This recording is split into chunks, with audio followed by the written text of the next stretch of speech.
Could that be said about the rest of us who come to listen to lots and lots of talks about the same thing, day in, day out, year on end, and very little changes? Luton has a huge Muslim population, the great number of whom are Pakistani Muslims. Where are they?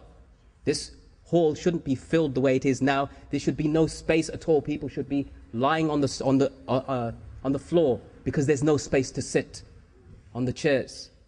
I've done speeches, wallahi, my brothers and sisters, in schools and colleges where there is not one dark face, let alone a Muslim, where the youth of non-Muslims have packed the hall so tightly that there's no room to maneuver physically, interested in cases that don't concern them other than on a purely humanitarian level.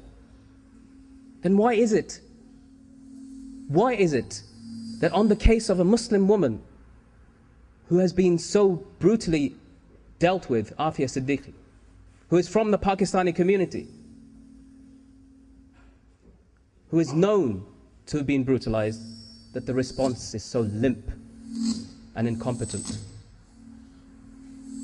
And we're not even talking about prisoner 650, because 650 still to this day, as the brother said in their interview, we don't know what became of her. But we did what was within our ability, within our capacity. We went on hunger strike and we refused to cooperate. We refused to cooperate with the Americans in any way. When I say cooperate, it means they weren't in the beginning spilling all the beans in interrogations. Refusal to cooperate simply means that I refuse to leave my cell. And that means that they have to bring in the soldiers by force and tie you down to the ground, throw you onto the floor, tie your hands behind your back, tie your legs, put a hood over your head, shackle your hands behind your back and push your shoulders down, and then to drag you off. It's hard for you, but it makes it hard for them.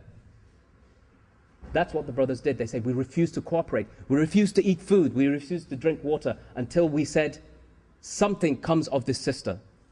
We cannot stand by listening to the screams of this woman and do nothing, despite the fact that we are mustada'afin, despite the fact that we are the oppressed. We are absolved of sin if we sit here and do nothing, because we are too weak to do anything. We are captives and prisoners. But still they took the position that men are supposed to, the position of justice, of calling for justice, even when you are being oppressed. And they went on hunger strike, and they continued to hunger strike, not for their own selves, not because they wanted to be released. Allah had written something else in their destiny, but because they wanted this sister to be treated justly and not to be abused in a Muslim land by non-Muslim occupiers.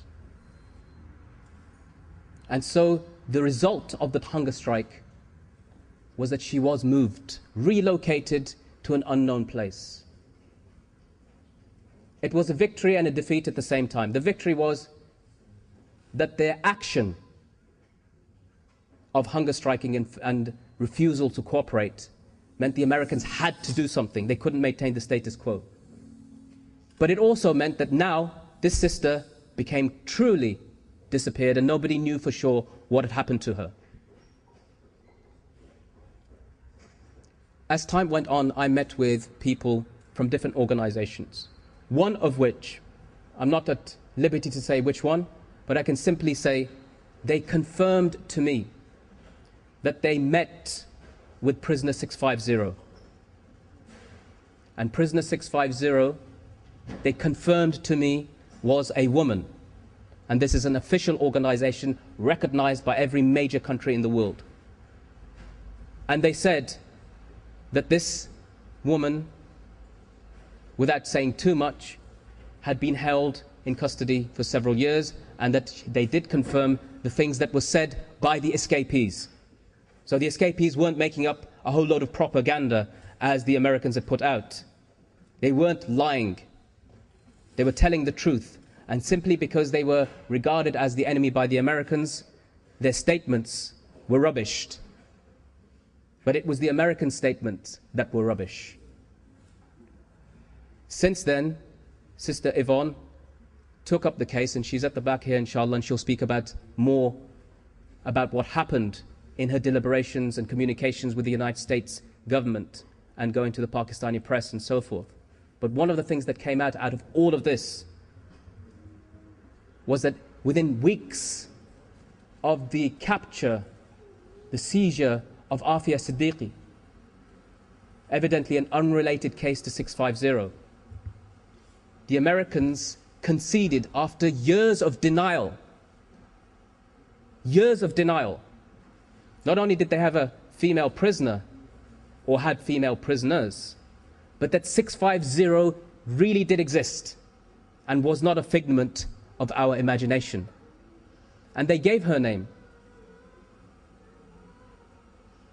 And they said that now she has been released and moved to another place. So we still don't know what became of her. And still part of the campaign and part of what Sister Yvonne has been helping us with and pushing very hard on is trying to find out what became of her. And if 650 did exist, then was she the same woman that I used to hear screaming when I used to be interrogated in 2002? Was she the same woman, or was that somebody else too? Are there 3 women? Are there more? There's a secret detentions process and program that exists to this day. And even if Guantanamo gets closed down, the secret program will exist and become simply more secretive. And it is up to us as individuals and organizations and communities to make sure that not only are the secret prisons not forgotten, the people that are within those prisons are not forgotten. I am in communication with a sister who lives in the Middle East, who has not seen or heard of her husband, who was detained by the Pakistanis in 2003 until now. 5 years.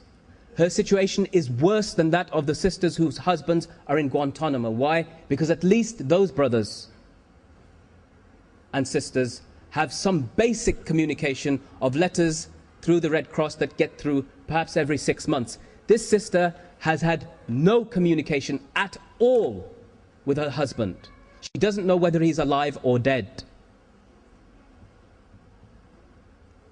And she's a sister who lived in this country too. She's been so worried that she didn't even tell her children that her father is in custody, that their father is in custody, and that in fact he's just away for work. But the children are getting older, and she can't maintain this life for very long. So eventually she has to tell them that her father's been kidnapped, disappeared, probably held by the Americans in secret detention.